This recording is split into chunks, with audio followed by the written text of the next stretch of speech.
All right, so I'm here with Diamond. She's a first-time home buyer, a VA buyer, and a single mom. She closed on her home a little while ago and has been fully moved in. And I just wanted to come back and talk with her for a bit to see how the process was for her because buying a home isn't always just about closing day, it's about how it is after you moved in and been settled. So, Diamond, Mhm. how does it feel being in your home? Um, Sometimes it still feels surreal. Like I'm not supposed to be in here sometimes. So I still be tiptoeing around. It does have its settling moments, like when you go outside and realize that you really do gotta rake up all them leaves Mm, because that's on you. that's on you. Or like when I had to figure out how to use a trash can for real, because I never had nobody pick up my trash. Wow. So it was um it's been a process, but at the end of it all, it's been good. So Great, great. And before buying this home, what did home ownership represent for you? it was really something for my daughter. Like, a lot of people always say that I own a house, but I always wanted to have something. If something happened to me, since something did happen to her dad so early, that she would have something. Good. So that's what was my goal. As a first time home buyer, what part of the process felt the most intimidating?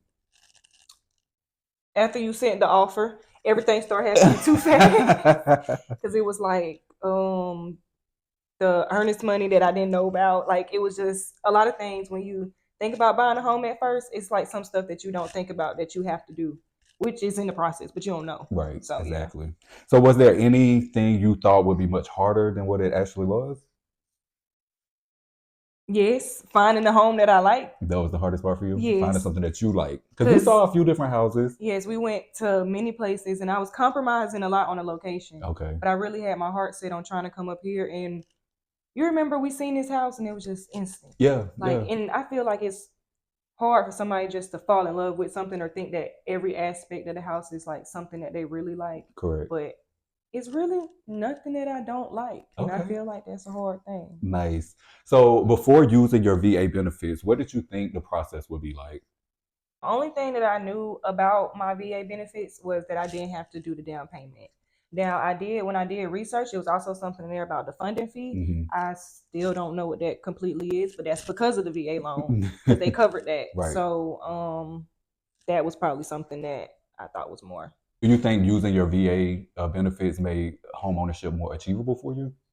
Yes, I do think so because a lot of people have to think about, as you know, I was freaking out about closing costs. A lot of Right. people have to think about their down payment plus the closing costs plus the funding fees plus Appraisal. yeah, that was something that was I paid the appraisal, but I didn't expect it to be so high either. Right. So it was a lot of things that came up when you are becoming an adult, I guess.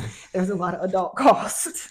So Great, great. And you kind of touched on this before, but like as a single mother, how important is it for you to create stability through home ownership? so yeah, that was very important for me.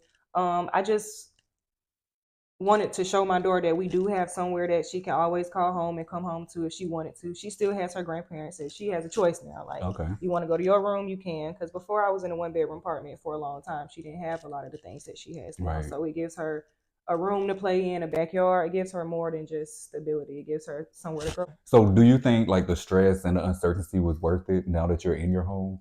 Yes, it Yes. was a couple of days that I was really confused. I didn't know what was going on. It was a lot of times that I didn't know if I messed up something and something wasn't gonna happen. But then when you really in it, you do look back and be like, oh, that It wasn't wasn't that that. Yeah, it wasn't that bad. bad. It just in the moment, it's a lot of what ifs. Okay. So what would you say to a single mother or another first time home buyer who's kind of feeling unsure about the process? Um, I would tell them to just start. A lot of people say that information is not just gonna come to you, but I'm a YouTube university person. It's Okay. somebody that's gonna want to tell it to you. You just gotta go out there and find it. So even myself, I don't mind talking to people and telling them different things or helping them figure out how to save or their plan or whatnot. But Hmm. it's just really finding somebody that can help you. What would you say is one piece of advice you wish someone had given you before starting this process? Um, Besides the fees that I didn't know about. After you buy the house, like you have to pay to turn on the utilities. I didn't think that I was gonna have a deposit Hmm. to get the lights put on, but I had a deposit after that. Um, some people aren't going to be comfortable with being in just an empty house. There's things that you need. Okay. So, just like the aftercare of actually having the house, I guess. Great. Well, y'all, again, we're sitting here with Diamond. She's a first time home buyer, a VA buyer, and a single mother who has made the dream of home ownership come true. Thank you so much. I appreciate it.